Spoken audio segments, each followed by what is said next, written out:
Farah's pout deepened as she listened to her parents' explanation. She was a little disappointed that she wouldn't be able to play immediately, but she knew arguing wouldn't get her anywhere.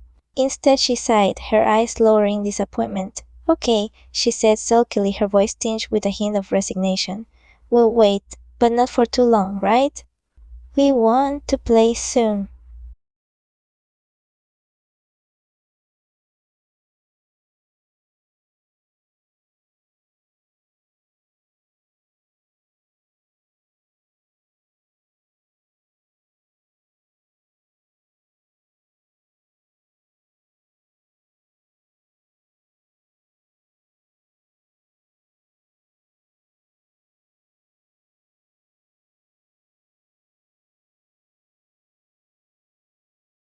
Kale exchanged a knowing glance with Rego, both adults trying to suppress amused grins at Farah's pouty expression. They knew her well enough to recognize that her patience was wearing thin.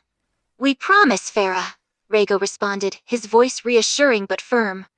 "We'll finish our grown-up talk as quickly as we can and start playing hide-and-seek with you. Just a little more patience, kiddo. That's all we're asking."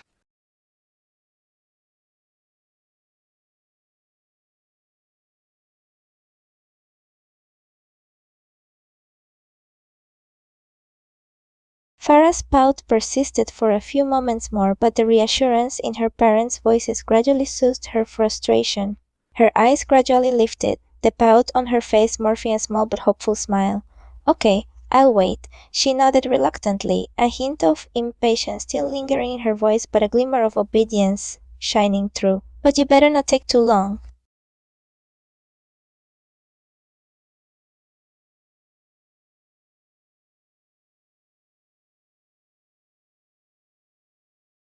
Rhaego's stern expression softened as Farah's pouting faded into a smile.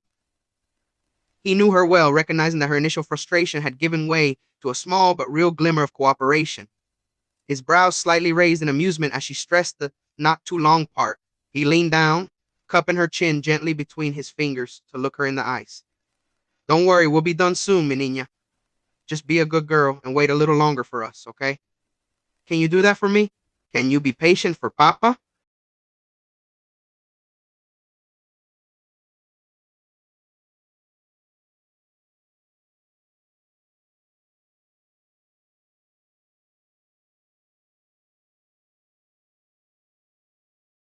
Farah's eyes widened slightly as her gently grasped her chin, her pout replaced by a slight blush of embarrassment at his words.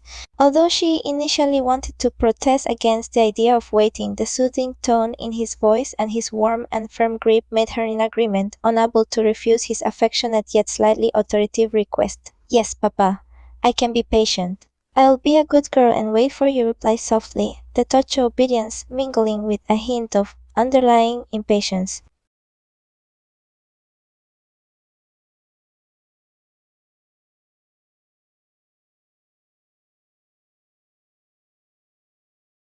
Azu noticed his sister caving to their father's request and his firm yet gentle demeanor. He couldn't help but grin at the sight, finding it amusing how she had gone from a defiant, pouting girl to a cooperative one under their dad's authoritative yet affectionate touch. He decided he would chime in as well, echoing his sister's response with a slight smirk on his face. "That's right, Dad. We'll both be good and wait patiently." "Don't worry about us," he said, trying to mimic Farah's obedient tone, albeit with a touch of mocking playfulness.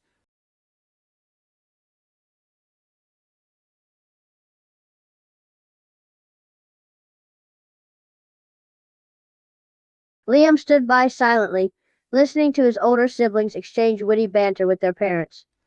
He couldn't help but feel a pang of jealousy as he watched the scene unfold. It always seemed like Azu and Farah received more attention from their parents, leaving him feeling like the forgotten or less important child. He tried to push down that feeling of jealousy, telling himself that it was just his imagination. But deep down, the thought kept nagging at him, whispering that maybe his parents did prefer his siblings over him.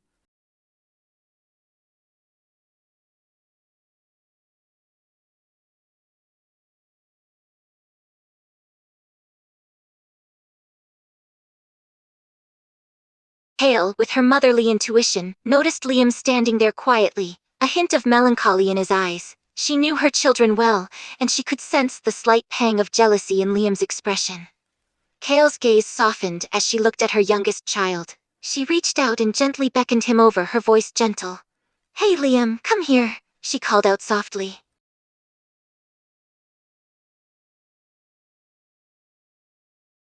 Liam's ears perked up at the sound of his mother's voice, and his gaze met hers.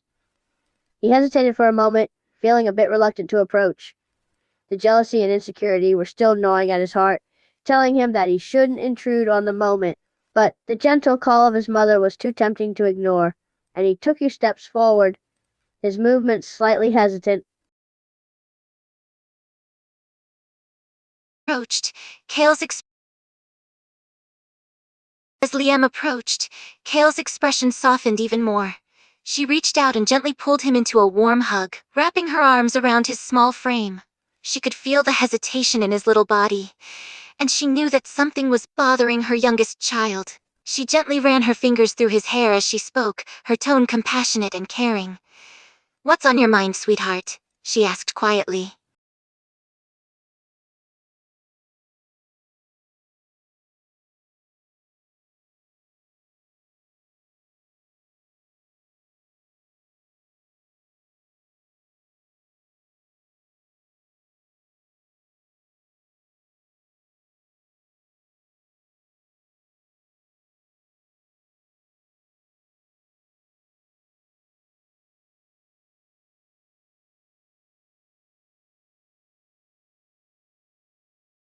Liam's initial stiffness melted away as he felt his mother's arms wrap around him. He inhaled deeply, the warmth and comfort of her embrace soothing his troubled thoughts. The sound of her gentle voice and the feel of her fingers running through his hair was like a balm to his soul. He closed his eyes, his head resting against her shoulder. He took a deep breath, gathering his thoughts before answering in a soft whisper. I feel like you guys prefer Azu and Farah over me." Kale's heart wrenched at Liam's words, the hint of insecurity and sadness in his voice tugging at her heartstrings. She tightened her hug a little, her hold on him protective and loving. "Oh, sweetheart," she whispered back, her voice filled with tenderness. "That's not true at all. Why would you think something like that?"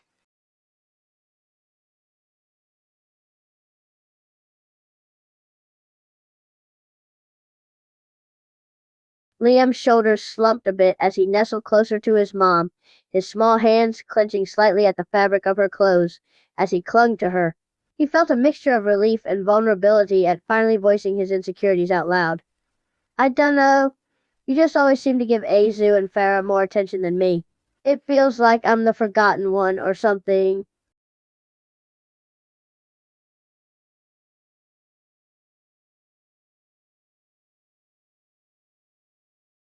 Rhaego's expression flickered with a mix of surprise and sympathy as Liam confessed his feelings. He could sense the genuine hurt and insecurity in his son's voice, and a pang of guilt hit him at the thought that he might have inadvertently neglected his youngest child. "Oh, Liam, that's not true," he said firmly, his tone full of reassurance. "You're not forgotten, mi niño. I love all three of you equally. You understand that, right?" Misty with unshed tears. Liam looked at his dad, his golden eyes slightly misty with unshed tears. He wanted to believe their words, to believe that he was just as important as his siblings in his parents' eyes. But those feelings of insecurity and doubt persisted, nagging at the edges of his mind. "How can I believe that when I always hear you talking about Azu and Farah's achievements and talents? It feels like I can't compete with them."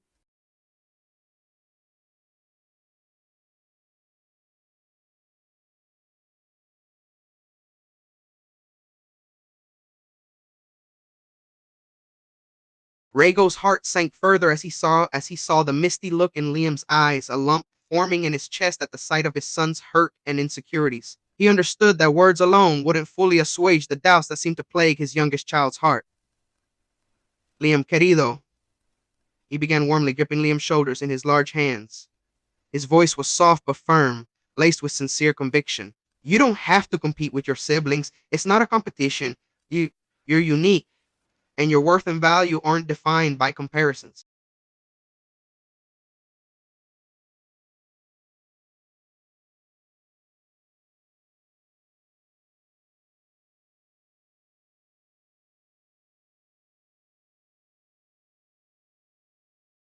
Liam's breath caught as he felt his father's large hands gently gripping his shoulders.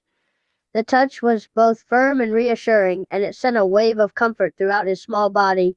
He looked up at his dad with hopeful and vulnerable eyes, his small hands still clenched in fists. But I just feel like I'll never measure up to them. They're so strong, talented, and intelligent. I'm just me. Just little Liam, he whispered, his voice tinged with a hint of hopelessness.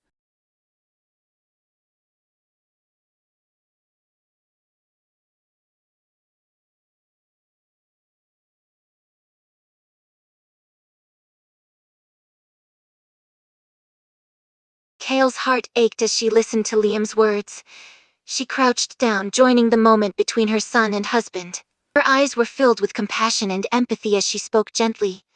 "Liam, honey," she whispered, her voice soothing yet firm. "You don't have to compare yourself to your siblings. You are just as special, just as talented, just as important in our eyes. You have your own strengths, your own talents, and your own unique gifts. Comparing yourself to your siblings isn't fair to you or to them."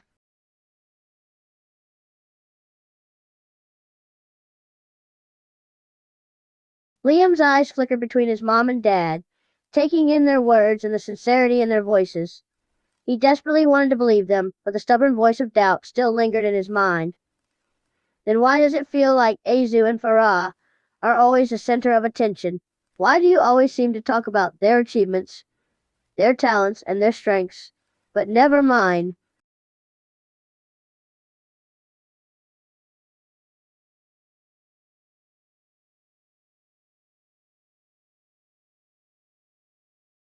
Kale looked at Liam with understanding eyes, her gaze filled with sympathy. She knew all too well how easy it was to compare oneself to others, to believe that you're lacking in some way. "Liam, sweetheart," she said, her voice gentle yet firm.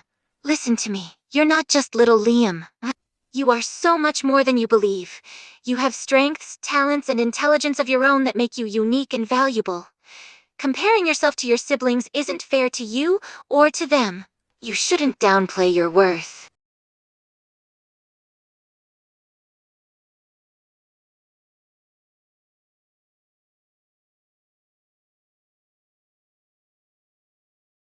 Liam's eyes softened as he looked back at his mom. Her words were like a soothing balm to his soul, healing the wounds of his insecurities and doubts. He felt a wave of relief and comfort wash over him, his tense shoulders relaxing slightly. I I guess you're right, Mom. I just always feel like Azu and Farah are so much better at everything than I am. They're so strong, smart, and talented. I don't feel like I measure up, he admitted quietly.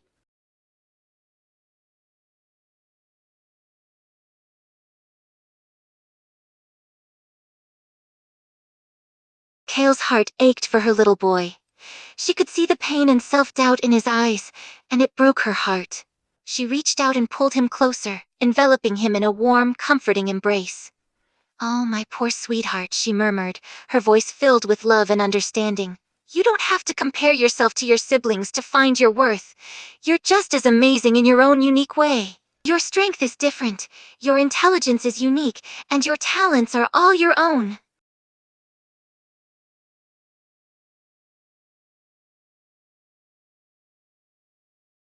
Liam leaned into his mom's embrace, soaking up the warmth and comfort of her hug. He felt a sense of safety and acceptance in her arms, and his body slowly relaxed in her hold. His eyes flickered up at her, vulnerability and uncertainty shining in his eyes. "But it's just so hard not to compare myself to them. They're always the ones getting praised and recognized. I always feel insignificant and invisible."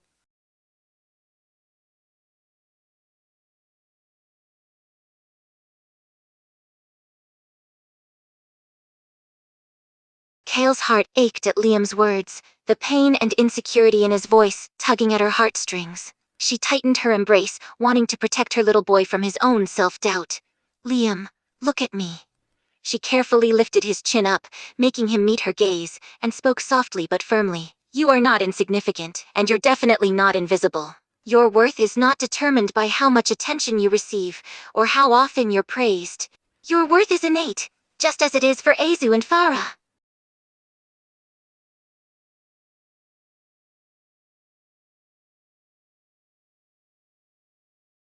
Liam's eyes locked with his mom's as she lifted his chin, his expression a mix of vulnerability and trust. He absorbed her words, the truth in them seeping through his doubts and insecurities. He took a deep breath, his thoughts swirling in his head. I know you're right, Mom. Logically, I know that, but it's hard to shake off those feelings of insecurity and self-doubt. It's like they're etched into me, this constant nagging voice telling me I'm not enough.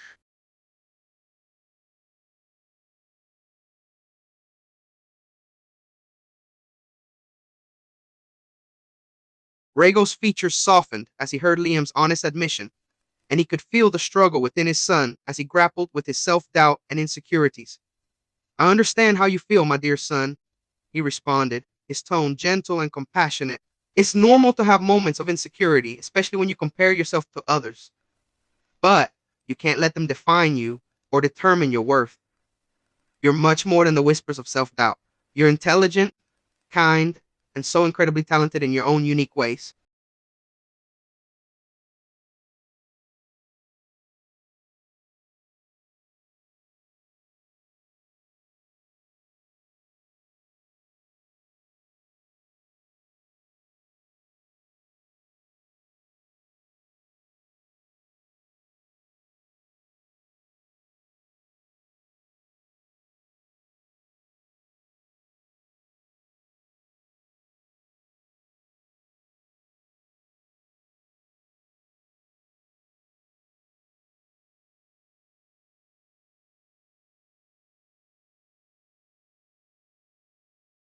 Liam's eyes filled with a mixture of gratitude and hope as he listened to his father's words. The validation from his parents, from the people he looked up to most, meant everything to him. But deep down, the insecurity still clung to his heart like a shadow. I want to believe you both. I really do, he whispered, his voice shaky. But it's hard when all I ever see is Azu and Farah being praised and recognized for their achievements. It's hard not to feel like I'm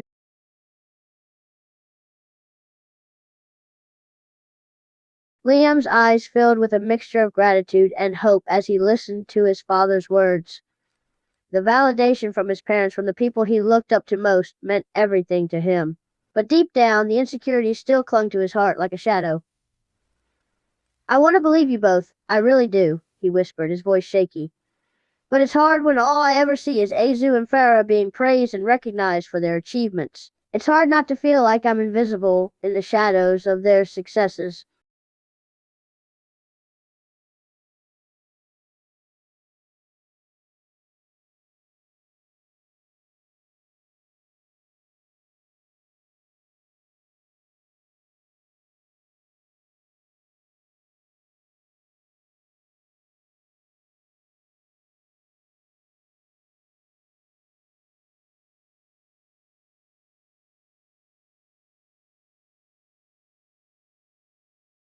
Kale's heart sank even more at Liam's pained words. She knew how much he looked up to his twin siblings, and how much their accomplishments and attention meant to him. But she also understood the importance of nurturing his own self-worth and sense of identity. Liam, sweetheart, she said softly, her voice firm but filled with love and understanding. I know it's hard when you see Azu and Farah getting a lot of attention. But please know that their successes and achievements do not diminish yours. You are just as deserving of acknowledgement and praise.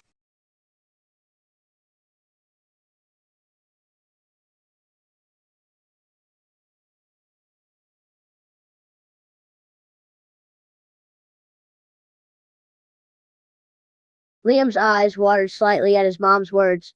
A part of him wanted to believe her, but the self-doubt and insecurity still lingered in his heart, stubbornly clinging onto his self-worth.